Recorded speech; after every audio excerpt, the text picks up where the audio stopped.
Hello friends, welcome to Commerce and MS Excel Lab. In this video, we are going to see how to use EOMONTH function in Excel. Okay, so here we have a list of dates, and for these dates, we need to calculate the month end date. So for this is falling under May month, and you want to calculate month end date for May, and what is the previous month end date, and what is the next month end date. And in the same way for remaining all other dates as well. Okay, so now we'll see the first one, EOMONTH,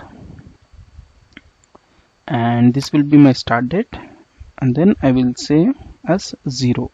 So whenever if you give 0, then it's going to calculate the month end date of the given date. So it will give you the result of May's month end date.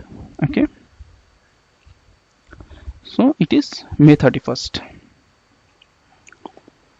And then now we want to calculate for the same May month end what is the previous month end. Okay, it will be April. So now we want to calculate the same EOMONTH, and have selected the date, and then I will say -1. Okay, so in place of -1 you can give -2, -3, -4, like that, as per our requirement. So you got April month and date, and in the same way for the next month you should be giving +1.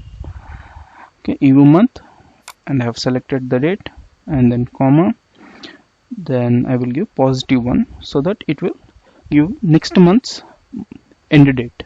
So it is June 30. Okay, and you simply just do copy paste to remaining all other, and we can cross check. So for April month it is April 30, and previous month is March 31st, next month is May 31st. Okay, now in the same way we will see the month start date as well. Okay,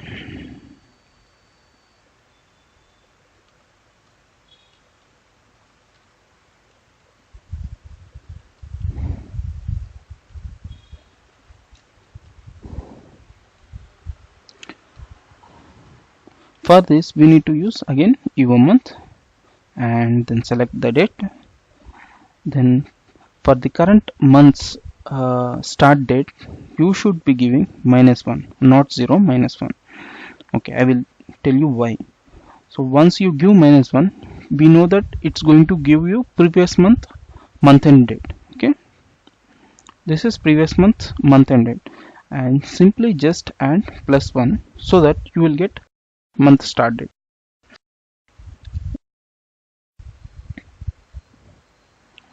And in the same way, to get previous month EOMONTH, I have selected the date, and instead of -1 you should be giving -2, and then close the bracket, then +1. So this will be giving you what is this particular given date's previous month beginning day. Okay, and in the same way we'll calculate next month beginning date. Okay, selected the date, and then comma, then here you need to give 0. Okay, so here the basic rule is that we need to calculate the month end date, so for which you are expecting, like if I am expecting June 1st to be updated over here, then I should calculate May 31st. For that, as this is the date is related to May month, so I should give 0 over here, so that it will give me May month and date, and after that I will just add +1 so that we'll get June 1st. Okay, and just simply do for remaining all other dates, so that you will get what is current month beginning date, and what is previous month beginning date, and what is coming month next month beginning date. Okay, friends, so this is all about EOMONTH function, and if you have any doubts or queries, please post in comment section, and please share this video and subscribe to my channel. Thank you. Thanks for watching.